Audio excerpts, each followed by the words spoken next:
Good morning, welcome to GrainTV. It's October 15, 2012. To my left is Logan Burgess and I'm Brock Shimbino.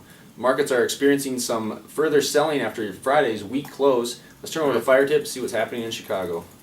Old crop corn is down about 10.5, soybeans off about 30, wheat in Kansas City and Chicago both down about 7 to 8 this morning. You know, Logan, we don't have a whole lot of new fundamental news to talk about this morning. One bit of information that we did get, though, is the National Oilseed Processing Association's crush numbers for the month of September. Why don't you take us through what we got? Yeah, we did get open numbers here. We're just going to kind of run down overall what we saw. Meal exports were down here in this report. The crush number was about in line with what the traders expecting there. So not really good on the meal front there. You know, last week we did see really strong export sales of soybean meal.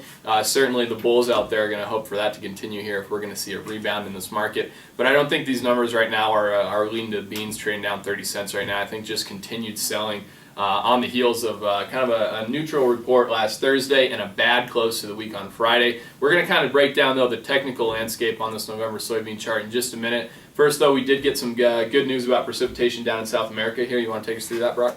They're in the heart of their planting season right now for southern areas of Brazil and northern Argentina. Looks like for Tuesday into Wednesday we're going to get some isolated pockets of up to about 3 inches of rain. You know, it's pretty widespread rain across the rest of the region, and for the rest of the week it actually looks like they're going to get some beneficial widespread rains as well. So they are in the middle of their planting season, they are getting some good rains, so everything's shaping up to be good right now. I think that is lending some pressure, especially to the soybean market this morning. Certainly, especially to some of those deferred contracts here. If you get out into May and July 13, you know, certainly that's going to be very closely followed there as it pertains to those contracts. If we kind of break down, though, the November soybean contract right now, Brock, you know, you and I were discussing this earlier today.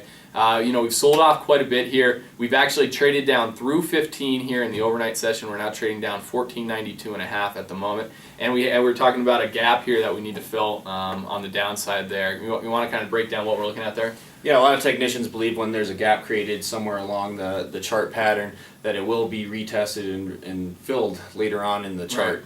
Right. You know, right now we're sitting right above the gap that was made between July 3rd and July 5th, about 1475 to 1490, and we're sitting at about 1491 right now. So if we do end up selling off a little bit more today, filling that gap, you know, I do think we will find some support. If you take a look at the relative strength index here on the bottom of the chart, we're sitting at about 31.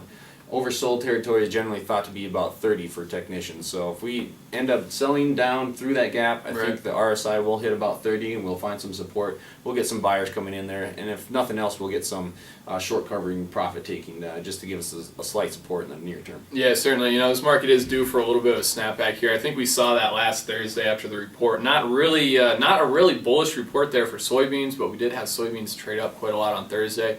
But if you take a look at this market here, if we are able to trade down to about 14.75 there at the bottom of this range, we've had taken off about $3 a bushel off this contract since the highs here.